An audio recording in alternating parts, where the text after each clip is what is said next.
Não, que recebe um elogio incrível de um francês, né? De um Etienne Gilson, que é um dos maiores, né, estudiosos, né, de história Sim, da filosofia medieval e um filósofo ele mesmo. Quem é sim. que vai dizer que o Chesterton, depois de ter estudado ele, Etienne Gilson ter estudado a vida inteira, Tomás, a filosofia de Tomás e o mundo que envolvia essa filosofia, vai dizer que Chesterton escreveu a biografia que todo tomista queria ter escrito. Sem ser. E aí, antes eu falei assim que ele era um escolástico, talvez um discípulo de São Tomás, mas ele não é um tomista de estrita observância, assim, ele não É, se não. colocava assim, porque existe uma escola tomista Claro, e quem é da perfeito. escola tomista se coloca como tomista. Mas o próprio Chesterton nunca falou isto, sou um tomista. Perfeito. Não, ele foi lá e escreveu São Francisco de Assis, São Tomás de Aquino e bem deliberadamente colocando, ó, isso aqui é o medievo, né? Perfeito. É o intelectualismo de Santo Tomás, é o quase animismo do São Francisco de Assis, né? Essa comunhão com a natureza que é uma comunhão com a criação e, portanto, com o Criador, Exato. né? Então, essas duas coisas é a Idade Média para o Chesterton, ele não conseguia dividir numa coisa só. Isso, perfeito. Ele é essa harmonia. Ele não ia pegar Isso. só um dos lados, ele faria questão de não fazer isso. Né? Não, e aí é que tá o ponto, porque nem é. E também essa coisa não abraçava, porque ele até fala, né, no livro dele sobre. E aí é que eu acho, me parece assim, que o Chesterton, ele justamente ele é um homem que encontrou, mais ou menos como fato da sua ortodoxia, ele encontrou na teologia, na revelação cristã, né, a sua filosofia pessoal completamente abarcada, aprimorada e levada para um lugar de mais qualidade que ele jamais poderia fazer sozinho. Sim, E no passar e no decorrer desse processo ou durante esse processo, ele percebe que existe uma luz medieval, como por exemplo acontece, se eu não me engano, no último capítulo de Hereges, que ele dá aquele exemplo da questão do poste de luz, que são derrubados por uma turba, e nessa turba existem várias, e o homem que previne a turba da questão de destruir, né, o poste sem antes conhecer sua natureza e o porquê que ele está ali, é um monge medieval, sim. que é rapidamente jogado de lado. E, exatamente, e é esse que é o negócio. É muito bom. O Chesterton, para mim, é esse cara que ele encontra nessa visão medieval, né, talvez a forma mais florescente de uma série de coisas da qual ele se enamora. Primeiro, essa Inglaterra, anterior a qualquer pretensão imperialista, né?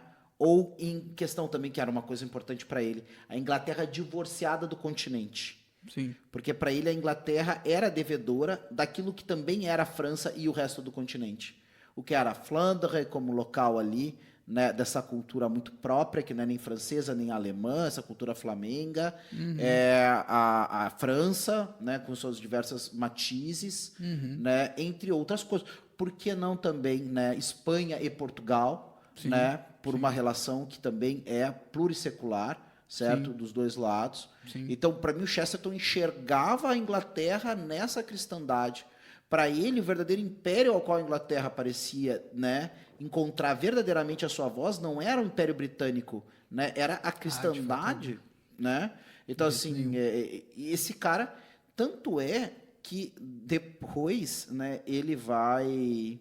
O próprio Chesterton, quando vai pensar essa questão da filosofia tomista e vai trazer essas coisas, ele surpreende. Por isso que eu acho que é bem isso que você falou. Ele não é um tomista, né? Ele é um cara que ele se encontra nessa cosmovisão, mas quando ele vai fazer a biografia dele de Tomás, o pessoal se surpreende. Ele diz assim, agora o Chesterton vai dar um passo maior que a perna. Desde quando o Chesterton sabe coisa de Tomás para fazer uma biografia de Tomás? Só que tanto é que para ele elenca as coisas dentro do mundo medieval, que para ele a história de detetive vai ser uma releitura adequada ao mundo pós-industrial das baladas e aventuras de cavalaria Sim. medievais. Sim. E eu diria que ele não é.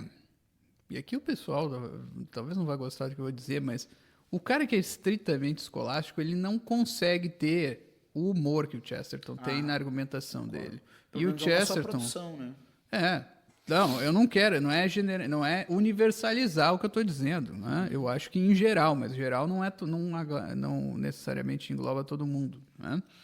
Mas o que o Chesterton faz com o humor, né, e o rigor lógico ao mesmo tempo, essa capacidade de, né, não só fazer um argumento muito perfeito que desbanque a tese contrária e vai embora, mas ao mesmo tempo faz todo mundo dar risada, né? E o próprio cara, talvez, se ele tiver bom humor, se ele for até um Bernard Shaw, que era um cara bem humorado, apesar de estar errado em 102% do que pensava, o cara se divertia com o Chesterton, com certeza, né? Cara, então nós vemos aquela foto do Chesterton posando como juiz inglês para julgar um caso de um livro não terminado do Charles Dickens, né?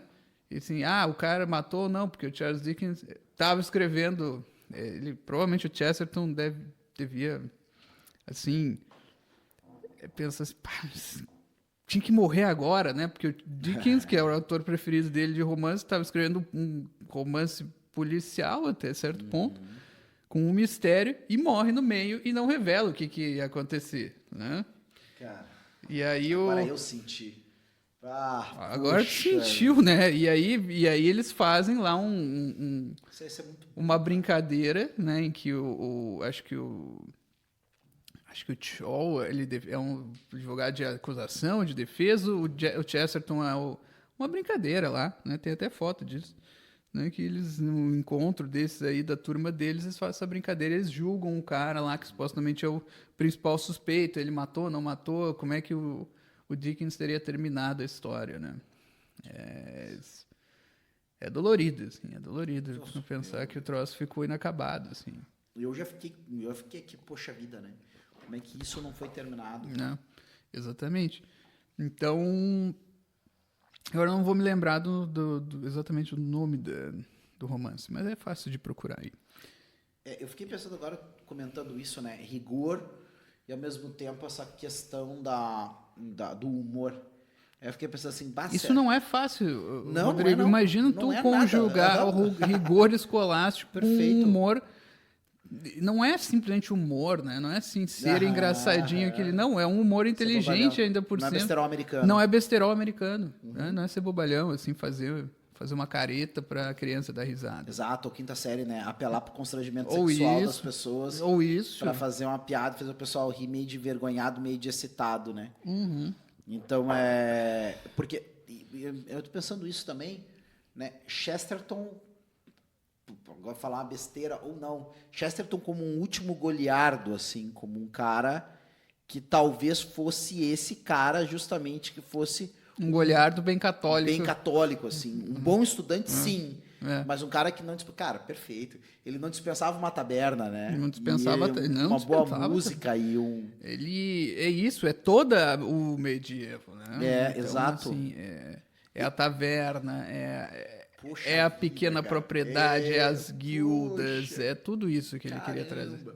É verdade. Eu acho que eu tive, vamos dizer assim, lampejos. Um glimpse está vindo na minha cabeça, mas vamos usar a língua pátria. Lampejo, tá muito bom. Um lampejo disso em vários momentos, mas agora, falando isso aqui, fica muito patente isso que o Neil Gaiman falava da figura do Chesterton, essa alacridade medieval, assim, né? Essa coisa realmente do homem que caminha, que está nos caminhos do mundo. Além de tudo, né? Ele é um trovador, né? Porque isso me lembra da Gaia Ciência, né? Que o Nietzsche pega, mas é um conceito tanto medieval que é o conhecimento alegre. Talvez isso que sintetize o Chesterton, né? É o conhecimento, mas é a alegria junto, assim. Então, é curioso isso, é um conceito antigo, medieval e tal, mas não é um conhecimento que simplesmente entristece a pessoa, né? Mas é esperançoso e alegre, saltitante, né?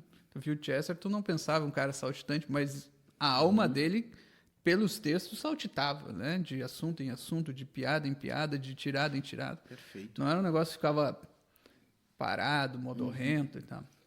E aí a gente volta pro pro Mr. Pond, né? Que é esse cara que... qual é a graça? Né? Eu acredito até que para um cara como tu, que tem um bom conhecimento da tradição inglesa, vai achar mais engraçado ainda, mas ele é então esse funcionário público padrão inglês, The Clerk, cheio de paradoxos, que deixa que quando fala que, assim, ele é descrito como um cara que conversa normalmente com uma pessoa, né? Mas aquele 10% do que ele fala, 90% do que ele fala é normal, mas aquele 10% é um paradoxo que deixa todo mundo irritado, assim, que tu não espera, provavelmente, desse personagem inglês, né?